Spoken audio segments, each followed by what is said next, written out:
Oi, gente, tudo bem? Então, nós escolhemos como tema do nosso trabalho transtorno de personalidade narcisista, né? E para embasar um pouco a nossa fala, a gente escolheu um artigo chamado Can Neuroscience Help to Understand Narcissism? A Systematic Review of an Emerging Field, que traduzindo seria se a neurociência consegue nos ajudar a entender o narcisismo, e é uma pesquisa sistemática de um campo emergente, né? Então, para a gente começar, a gente achou interessante trazer primeiro uma definição do que é o transtorno de personalidade narcisista, e para isso a gente usou como fonte o DSM-5-TR, bem como a definição que os próprios autores do artigo fazem do transtorno de personalidade narcisista, né? Para a gente poder ter essa comparação e essa base mais sólida. Então, o DSM-5-TR ele vai trazer, dentro dos seus critérios diagnósticos para transtorno de personalidade narcisista, que esse transtorno ele é caracterizado principalmente por padrões persistentes de grandiosidade, sejam eles por meio de comportamentos ou de fantasias. Ou seja, as pessoas que possuem esse transtorno tendem a se supervalorizar ou supervalorizar seus feitos, conquistas, atitudes, enfim. Ou mesmo a fantasiar sobre isso. Então, a almejar sempre mais sucesso, mais riqueza, mais fama, mais reconhecimento, enfim. Outra característica destacada para esse transtorno é a necessidade constante de ter admiração dos outros, né, dessa aprovação, dessa validação dos outros. Há um ponto que pessoas com esse transtorno podem até chegar a passar por cima de outras para ter esse reconhecimento, né? E daí entra outra questão, que essas pessoas elas têm uma baixa empatia, né? Uma dificuldade de entender e compreender as necessidades e os sentimentos dos outros, né? O que acaba afetando diretamente suas relações interpessoais. E esse transtorno ele afeta diversos aspectos da vida e ele tende a se manifestar no começo da vida adulta, principalmente. Então, como eu disse anteriormente, para complementar essa definição do DSM-5, a gente achou interessante trazer também a definição de narcisismo para o Jalski e para o Kansky, que são os autores do artigo que a gente mencionou. O Jalski e o Kansky, eles vão falar que o narcisismo ele é um construto de duas faces. Então, por um lado, a gente tem essa combinação de grandiosidade, autoconfiança, dominância. E por outro lado, a gente vai ter essa certa vulnerabilidade emocional, essa sensibilidade com o social ali. Então, é interessante porque é como se externamente essa pessoa passasse essa autoconfiança, essa imagem de durona, mas por dentro ela tem muita instabilidade, né? Muita reatividade até a certos comentários, a certos ambientes, aquilo que é externo a ela. Então, o funcionamento narcisista, ele vai precisar de mecanismos para fazer a manutenção dessa autoimagem inflada deles, né? E isso é sustentado muito por relações interpessoais e mecanismos de autorregulação internos mesmo. Ou seja, o narcisista, ele vai depender muito da aprovação, da validação do outro, né? Daquilo que é externo para ele. Por isso que a gente fala que pessoas narcisistas, elas são tão reativas quando são alvos de críticas ou quando acham que não recebem o reconhecimento merecido, justamente por essa dependência absurda que eles têm da validação do outro. E os autores, eles vão trazer também que o narcisismo, ele pode ser de três tipos. O grandioso, o vulnerável ou o patológico, sendo esse último, o patológico, ligado justamente ao transtorno de personalidade narcisista. E eu acho muito interessante a gente trazer essa diferenciação da definição de transtorno de personalidade narcisista para o DSM e para esses autores, porque enquanto o DSM ele foca muito nessa questão da grandiosidade, da supervalorização, os autores eles trazem também esse lado mais interno de vulnerabilidade, de instabilidade emocional, que é muito interessante. Agora eu vou apresentar as funções cerebrais envolvidas no narcisismo e qual a função de cada uma delas, de acordo com a revisão sistemática de Jalk, Benedek, Neubauer e Kansky no artigo A Neurociência pode ajudar a compreender o narcisismo? Uma revisão sistemática de um campo emergente, onde eles investigam como a neurociência pode ajudar a compreender mais sobre esse transtorno. Então, de acordo com Jalk e outros, existem 4 áreas cerebrais que aparecem repetidas vezes nos estudos neurocientíficos sobre o narcisismo, sendo elas o córtex cingulado anterior dorsal, o córtex cingulado ventral e subgenual, a ínsula anterior e o córtex pré-frontal medial. Então, de acordo com os estudos de Cássio que aparecem na pesquisa, o córtex cingulado anterior dorsal ele é ativado em situações de rejeição social em pessoas com altos níveis de narcisismo. Então, ele funciona como um alerta social em situações de conflito. E essa ativação exagerada, ela explica que algumas características típicas de uma pessoa narcisista, como hipersensibilidade a críticas e reação intensa à rejeição, têm uma base neurobiológica. Bom, e segundo os estudos de Funk, que também são citados na pesquisa, o córtex cingulado ventral e subgenual, eles são ativados quando a pessoa narcisista passa por emoções negativas muito intensas. Então, tá muito relacionado também a dor social. E essa ativação, ela é ainda maior quando o narcisista sente que a autoimagem dele está sendo prejudicada, quando ele sente que está sendo excluído ou desvalorizado. E essa ativação, ela acontece mesmo quando a pessoa não admite estar se sentindo desse jeito. Então, isso ajuda a gente a entender um pouco sobre essa hipersensibilidade interna que as pessoas narcisistas sentem. Agora, uma outra área, que é a ínsula anterior, discutida nos estudos de Schaffer e de Kansky, ela está ligada à capacidade de sentir empatia e perceber emoções. Então, alterações nessa área ajudam a gente a compreender um padrão muito observado no narcisismo, que é a falta de empatia afetiva, já que essa área prejudicada afeta a capacidade da pessoa de sentir e reconhecer emoções alheias. Por fim, o córtex pré-frontal medial, mencionado nos trabalhos de Hepper, Kolchak e Riley, ele está relacionado aos processos autorreferenciais da teoria da mente, ou seja, como nós pensamos sobre nós mesmos e como nós entendemos o que os outros estão pensando e sentindo. Então, quando essa área ela é afetada, como acontece no narcisismo vulnerável, a pessoa ela pode interpretar de maneira errada as intenções dos outros. Então, ela pode tirar conclusões erradas ou ela pode reagir de uma maneira muito defensiva a situações que não são tão agravantes quanto ela pensa.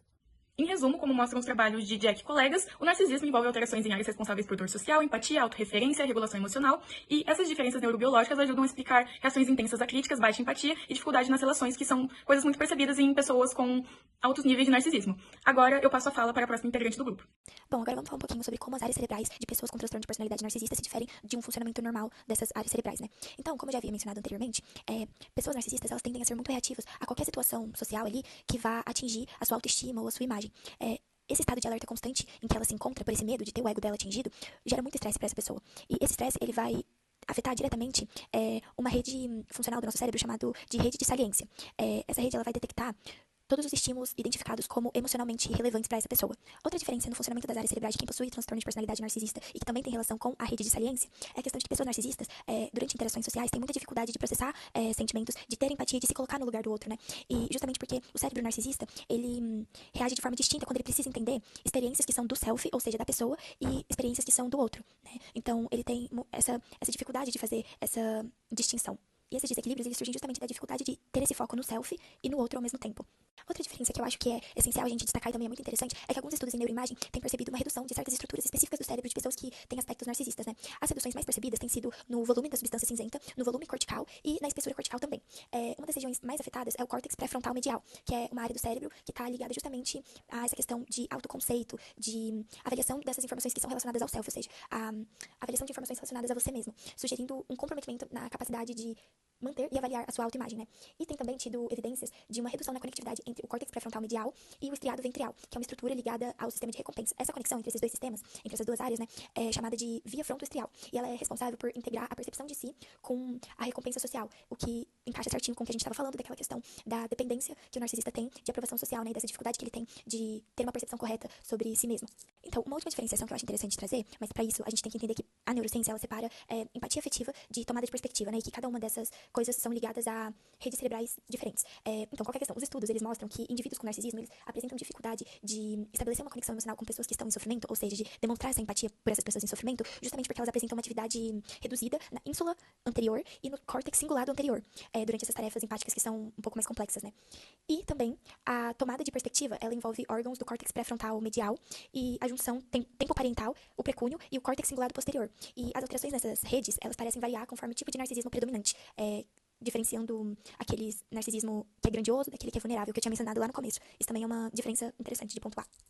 Dentro do transtorno de personalidade narcisista, nós temos algumas funções cognitivas e socioemocionais que precisam ser avaliadas para dar o diagnóstico do transtorno para uma pessoa. E dentro disso, então, a gente tem identidade. A identidade seria a noção de quem você é. Então, vai ser avaliado se você se sente estável e coerente consigo, ou seja, se a sua autoimagem ela é real, ou se ela depende ou se ela muda conforme elogios ou críticas. Essa habilidade da autoestima, então, se é uma autoestima real ou se ela depende de validação externa. Capacidade de se reconhecer e tolerar e regular afetos, ou seja, saber identificar emoções e não se entrar em colapso diante delas. E dentro disso, no transtorno, isso é visto através de uma autoimagem exagerada, emoções negativas quando algo ameaça o ego, uma autoimagem instável, que muitas vezes pode gerar um sentimento de inadequação, autossensibilidade à rejeição, a ansiedade social, fusão de grandiosidade junto com uma vulnerabilidade. E então seria uma autoestima que depende intensamente de admiração externa.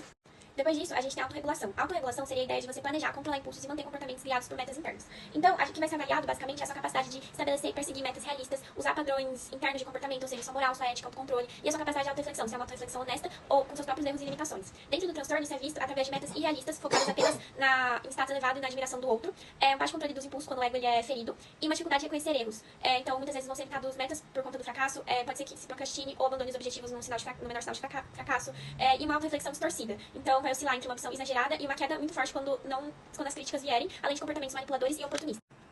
A terceira seria a empatia. A empatia é a ideia de você compreender as emoções, a motivação e a perspectiva do outro. Dentro disso que vai ser avaliada essa compreensão emocional, essa capacidade de entender motivações alheias, de tolerar perspectivas diferentes da sua. E dentro disso, no transtorno, isso pode ser visto através de uma capacidade intelectual de empatia que vai existir, mas que não vai ser engajado, ou muitas vezes pode ser usado para manipulação. Uma empatia seletiva, diante apenas de admiração ou de status da pessoa, uma dificuldade de entender o sofrimento quando o ego está mais inflado. E dentro disso também pode ser visto uma menor capacidade de entender perspectivas alheias por conta de uma autodepreciação, autocentramento, ver críticas onde não existem e uma hipersensibilidade à rejeição. Também vai ser avaliada a sua capacidade de funcionamento interpessoal, ou seja, relacionada à sua capacidade de criar relações profundas e recíprocas. Para isso que vai ser avaliado é o desejo e capacidade de criar uma conexão real, se existem relacionamentos cooperativos, a capacidade de proximidade emocional e a ideia de você entender o que o seu comportamento afeta no outro.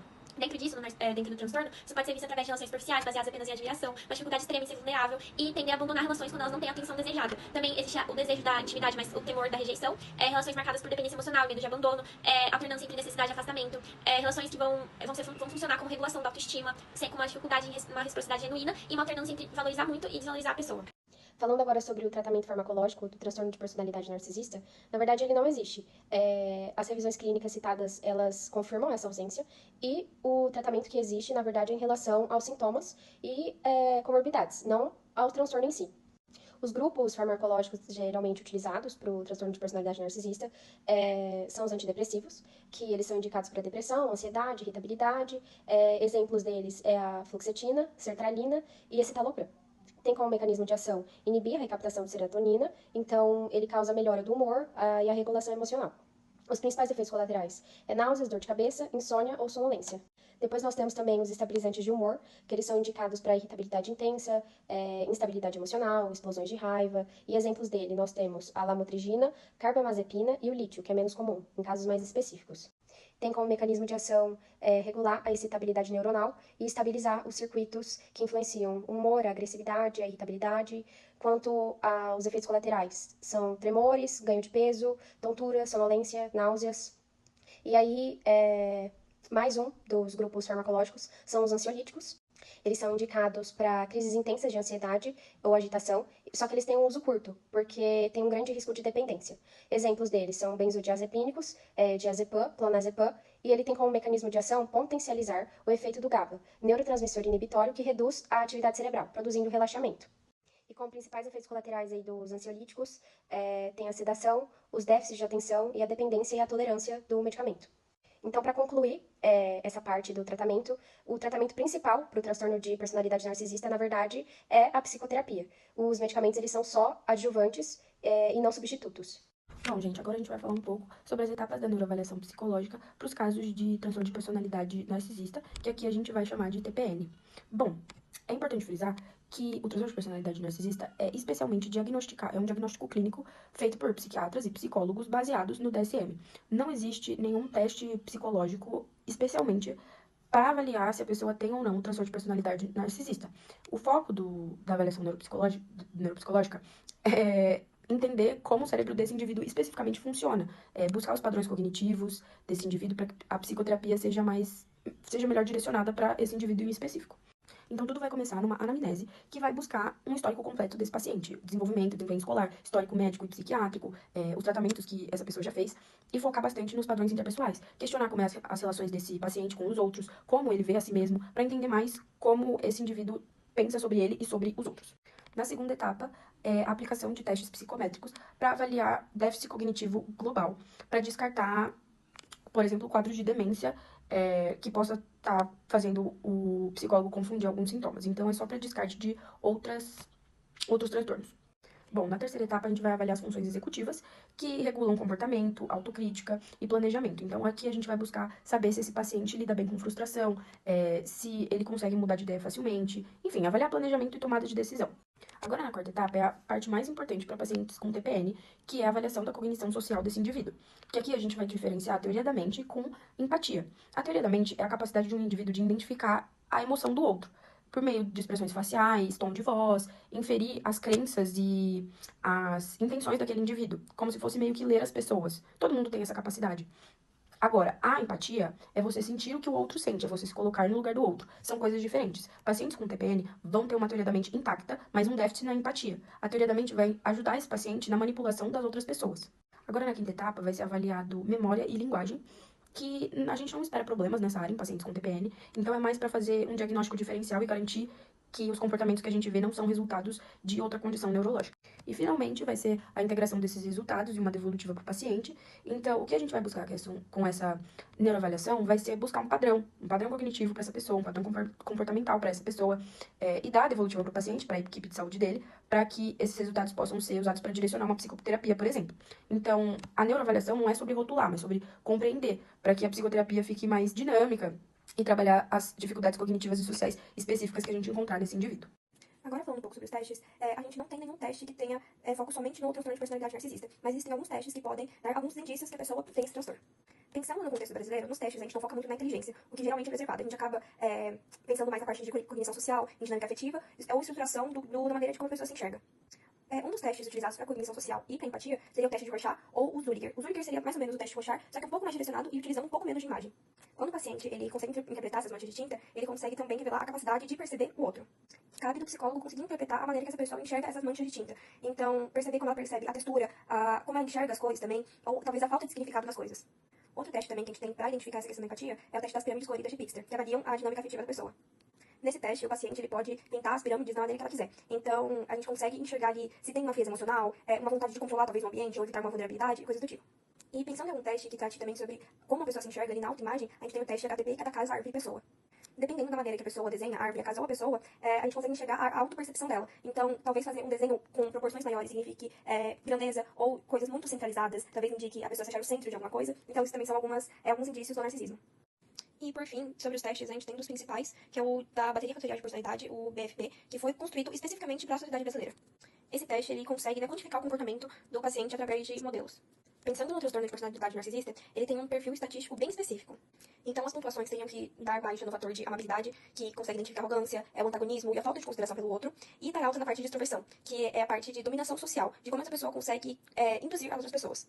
E também tem a parte das oscilações no neuroticismo, que elas conseguem medir a intolerância crítica e a vergonha que é oculta dessa pessoa.